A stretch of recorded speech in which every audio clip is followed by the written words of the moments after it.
The heated verbal altercation between Thunder star Russell Westbrook and a Utah fan has taken the world by storm. I'll fuck you up. You and your wife, I'll fuck you up.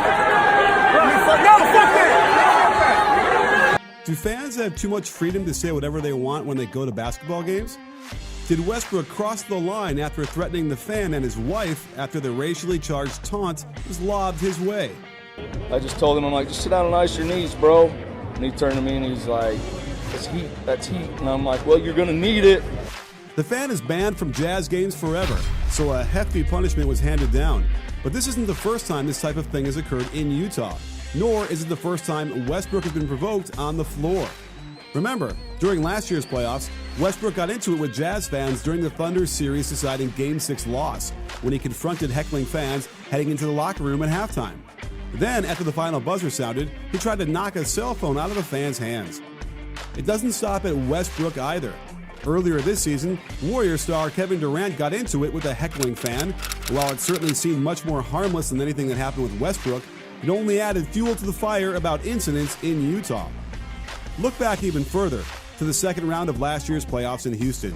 A Jazz fan traveled to the Toyota Center to watch the game and initially called Harden a flopper.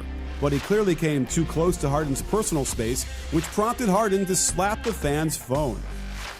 You're still the worst flopper in the NBA. Just still wait. The most disturbing occurrence of Jazz fans heckling opposing players came during the 2008 playoffs when Utah was battling Derek Fisher and the LA Lakers. First, a bit of a backstory on Fisher. He spent the previous season with the Jazz and helped the team reach the Western Conference Finals, where they were beaten by the San Antonio Spurs. The most memorable moment of that season for Fisher came during the second round of the playoffs, when his 11-month-old daughter fell victim to eye cancer and was forced to undergo emergency surgery. As a result, Fisher missed most of the Jazz's Game 2 matchup against the Warriors. Eventually, he took the floor in the third quarter and received a standing ovation from the crowd. Coming on, and let's listen to the crowd as he comes onto the floor.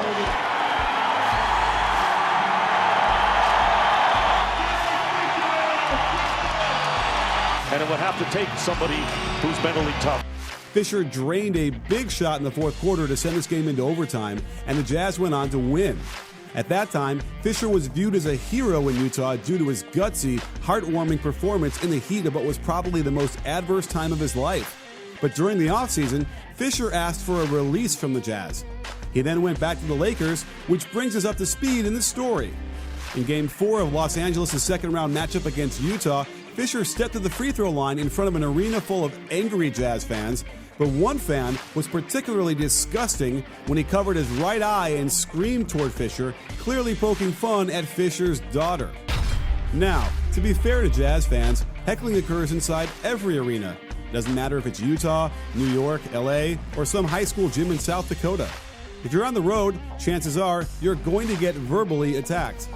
Perhaps Jazz fans get caught more often on tape. Maybe they only appear to be more guilty than everyone else. Regardless, there is no denying the nasty history of the Jazz faithful. Hopefully, the Westbrook incident was the last such one we'll ever see, not just in Utah, but in any arena.